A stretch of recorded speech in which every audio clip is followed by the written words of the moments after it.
And Chris Hipkins is joining us, the Labor leader from Wellington. Chris, good morning. Where are you? In a library? Good morning. No, I'm in my office, so those are my books. Is that what you've been doing, rather than releasing policy, just reading all those books? Well, I do enjoy reading, Ryan. There's nothing wrong with reading. In fact, you should be setting a good example to our children and telling them that reading is a good thing. What have you been reading? Hopefully not the Greens' alternative budget.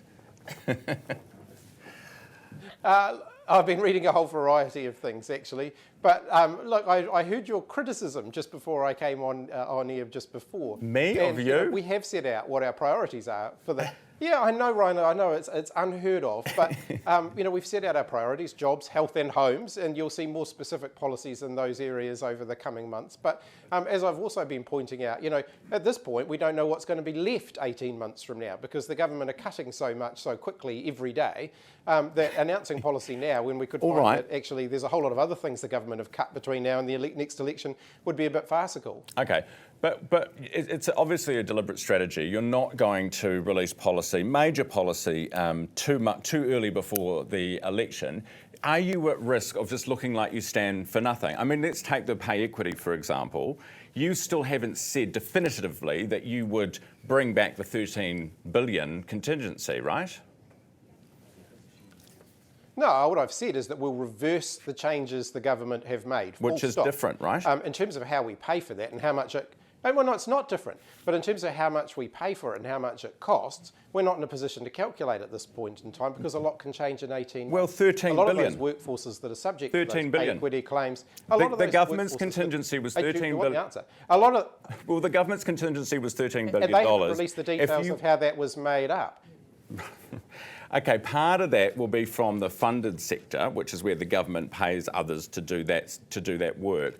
Do you think, if Labor gets into government, will you pick up the shortfall for the funded sector from any pay equity claims? Will that be your policy? Well, how much of that contingency was for the funded sector? Well, I don't know, but what's your policy on it?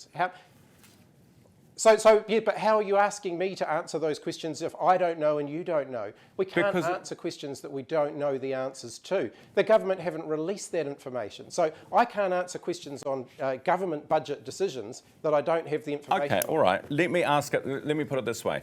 Is it Labor's policy to fund any pay equity deals for the funded sector, as it was previously? That was the position of our previous government. Yes, and would it be the position of your future? Of our previous government, because if you don't do that, then they're not going to get pay equity. So yes, of course we will fund the funded sector. Okay, all right, that is good to know. Then you can't actually give pay equity. But that's good to know. That means you're on the hook for $13.8 billion contingency, because that's what was included. Well, let's see what the government's breakdown of how they arrive at that figure is. And actually, it wasn't a $13.8 billion contingency. 12.8, sorry. I think it was more like 12. But it's still a big sum of money. Lots of money. It's still a big sum of money. But we don't know the breakdown of what is involved in that yet. And we also don't know what assumptions they make on that around the relationship with regular bargaining as well. Because a lot of those workforces will do regular bargaining over the next 18 months. So the reason that I'm not putting a number on it is it could be a bigger number or a smaller number, depending on what happens in the next 18 months. But I think the government does need to come clean with the New Zealand public and actually release the details of how they arrived at that figure, because it is a very big number. All right. Were you disappointed that that poll last night didn't show more opposition to the pay equity changes?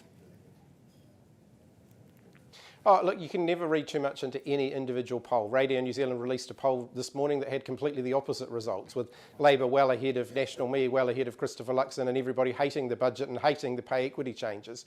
So, the reality is any individual poll is a snapshot of the views of the people who were polled by that particular poll at that particular time. You can never read too much into any individual poll.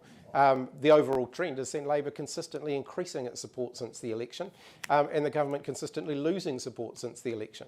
All right. I should have asked you, actually, seeing as you're standing in front of so many books, have you read Jacinda Ardern's new book yet? No, I haven't managed to get my hands on a copy of it yet. She didn't send me one in advance. So That's a bit rude. I'll look forward to reading it.